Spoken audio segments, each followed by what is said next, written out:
ఒక ముస్లింగా వతన్కి మొహబ్బత్ ఎలా ఉండాలి, మాతృభూమితో ఎలాంటి సంబంధం కలిగి ఉండాలి అంటే మా విశ్వాసంలో భాగం.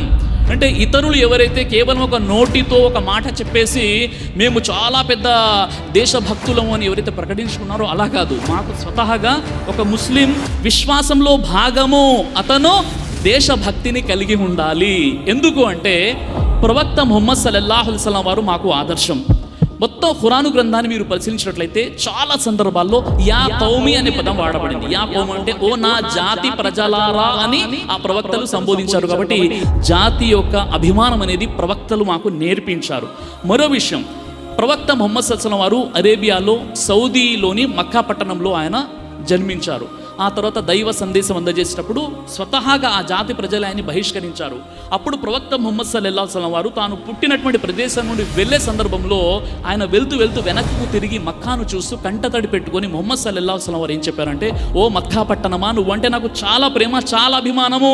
ఇక్కడ ఈ మక్కా ప్రజలు గనక నన్ను బహిష్కరించినట్లయితే నేను అసలు నిన్ను వదిలి వెళ్ళను అని మాటికి ప్రవక్త ముహమ్మద్ సల్లల్లాహు అలైహి వసల్లం వారు వెళ్తున్నారు, వెనక్కి తిరిగి మక్కాను చూస్తున్నారు, కంటతడి పెట్టుకున్నారు. అంటే ప్రవక్త ముహమ్మద్ సల్లల్లాహు అలైహి వసల్లం వారు పుట్టినటువంటి ప్రదేశం ఏదైతే ఉందో ఆ ప్రదేశంలో అలాంటి మొహబ్బత్, అలాంటి యొక్క గౌరవము, అలాంటి ప్రేమ ప్రవక్త ముహమ్మద్ సల్లల్లాహు అలైహి వసల్లం వారు కలిగి ఉన్నారు. ఎప్పుడైతే ప్రవక్త వారు మక్కా నుండి మదీనా వెళ్ళిపోయారో, మదీనా వెళ్ళిపోయిన తర్వాత ప్రవక్త ముహమ్మద్ సల్లల్లాహు అలైహి వసల్లం వారు ఉహద్ పర్వతాన్ని చూపిస్తూ, నేను ఈ పర్వతాన్ని ప్రేమిస్తున్నాను, ఈ పర్వతం కూడా నన్ను ప్రేమిస్తుంది అని ప్రవక్త వారు చెప్పారు.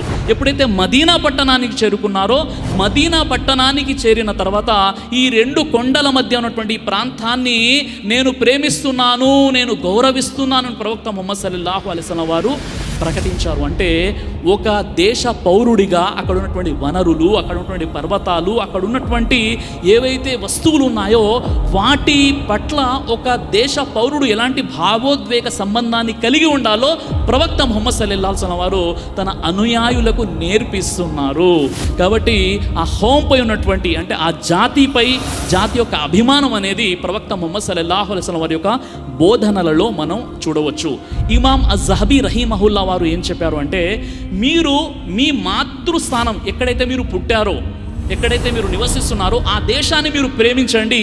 ఏ విధంగానైతే మీ ప్రాణాన్ని ప్రేమిస్తారో, ఏ విధంగానైతే మీ యొక్క ఆస్తులను, మీ ఐశ్వర్యాన్ని మీరు ప్రేమిస్తారో, అలాగే మీరు పుట్టినటువంటి ప్రదేశాన్ని మీరు ప్రేమించండి అని చెప్పారు.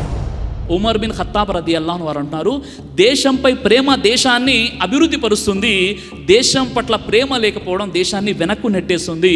కాబట్టి మీరు మీ దేశాన్ని ప్రేమించండి అని చెప్పారు.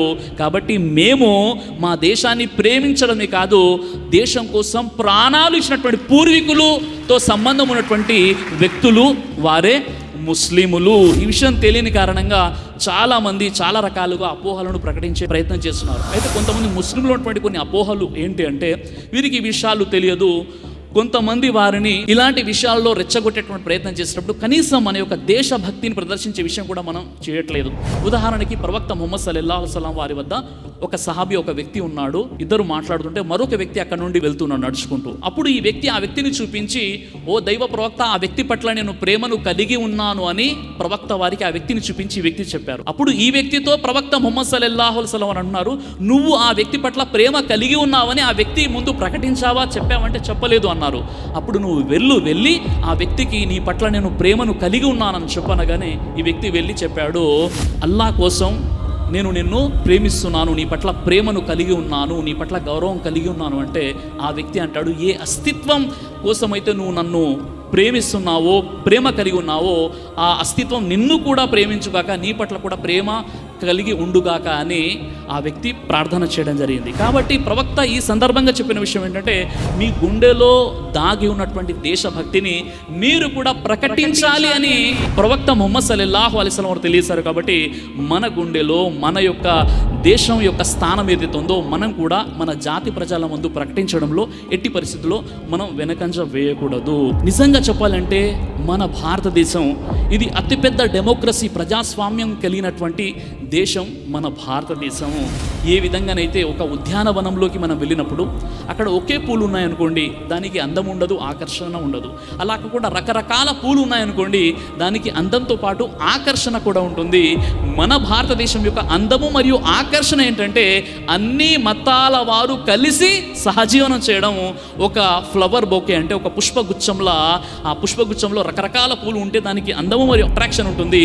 అలాగే ఈ భారతదేశంలో అన్ని మతాల వారు కలిసి ఉండడం ఈ భారతదేశానికి ఉన్నటువంటి అందము మరియు ఆకర్షణ. सारे जहां से अच्छा हिंदू सीता हमारा మజ్హబ్ నహీ సిఖాతా ఆపస్ మే బైరు రఖనా. తరానాయే హింద్ చాలా అద్భుతంగా ఈరోజు ప్రతి మదర్సాలో కూడా, ప్రతి ముస్లిం కూడా ఈరోజు సారే జహాన్ సే అచ్చా హిందూ సితా హమారా. దీని అర్థం ఏంటి? ఈ పూర్తి సర్వ జగత్తులో ఒక గొప్ప దేశము ఈ హిందుస్థాన్ అని ప్రతిరోజు కూడా ఒక ముస్లిం ప్రకటిస్తున్నాడు. ఈ తరానయే హింద్ రాసింది కూడా ఒక అల్లమా ఎహబాల్. అందుకే గురజాడ గారు చెప్పారు, దేశం అంటే మట్టి కాదు, ఈ దేశం అంటే మనుషులు అని చెప్పారు. కాబట్టి ఈ దేశంలో మట్టిలో కాదు రావాల్సింది మార్పు, మనిషిలో రావాలి. మనిషిలో మార్పు వస్తేనే కదా దేశం అభివృద్ధి చెందుతుంది. కాబట్టి ఆరోగ్యకరమైనటువంటి వాతావరణం, ఆరోగ్యకరమైనటువంటి మనుషులు ఉంటేనే ఆరోగ్యకరమైనటువంటి సమాజం ఏర్పడుతుంది. కాబట్టి మన ఆలోచనలు మార్చుకోవాల్సినటువంటి అవసరం ఎంతైనా ఉంది. సరిహద్దులు ఏవైతే మనం ఏర్పాటు చేసుకున్నామో అవి రాష్ట్రానికి, దేశానికి తప్ప మనిషికి ఎలాంటి సరిహద్దులు లేవు. దైవం మనందరినీ కూడా పుట్టించి ఒకే చోట నిలబెట్టాడు. కానీ ఈరోజు మనం కులాలు, మతాలు, వర్గాలు, వర్ణాలు ఇవన్నీ కూడా మనం వేరు చేసుకున్నాం. నిజంగా దైవం అందరినీ కూడా ఒకే ఫిజికల్ స్ట్రక్చర్, ఒకే భౌతిక దేహాన్ని ఇచ్చేసి దైవం మనల్ని నిలబెట్టాడు. ఈ విషయాన్ని మనం అర్థం చేసుకోవడం లేదు సోదరులారా. అందుకే మనం ఈ భారతదేశంలో ఉంటున్నామంటే ముఖ్యంగా ఒక ముస్లిము గర్వంగా ఫీల్ అవ్వాలి. మన భారతదేశం గురించి చెప్పాలంటే 16వ శతాబ్దంలో హెమిల్టన్ అనేటటువంటి ఒక ఆంగ్లేయ పర్యాటకుడు ఎప్పుడైతే భారతదేశాన్ని సందర్శించి వెళ్ళిపోయాడో అప్పుడు అతడు తన యొక్క కవిత్వాల్లో రాస్తున్నాడు. ఏమంటున్నాడంటే భారతదేశంలో చాలా మతాలు ఉన్నాయి, చాలా వర్గాలు ఉన్నాయి. ప్రతి వ్యక్తి కూడా తన మతాన్ని ఆచరించుకుంటూ వెళ్తూ ఉంటాడు. ఒకరు మరొకరిని బలవంతము కానీ బలత్కారం కానీ చెయ్యరు, అందరూ కలిసి మెలిసి ఉంటారు అని చాలా అద్భుతంగా అతడు హెమిల్టన్ సాక్ష్యం కూడా ఇవ్వడం జరిగింది. అదే మనం చూస్తున్నాం కదా, భిన్నత్వంలో ఏకత్వం. ఇదే భారతదేశం యొక్క ఔన్నత్యం.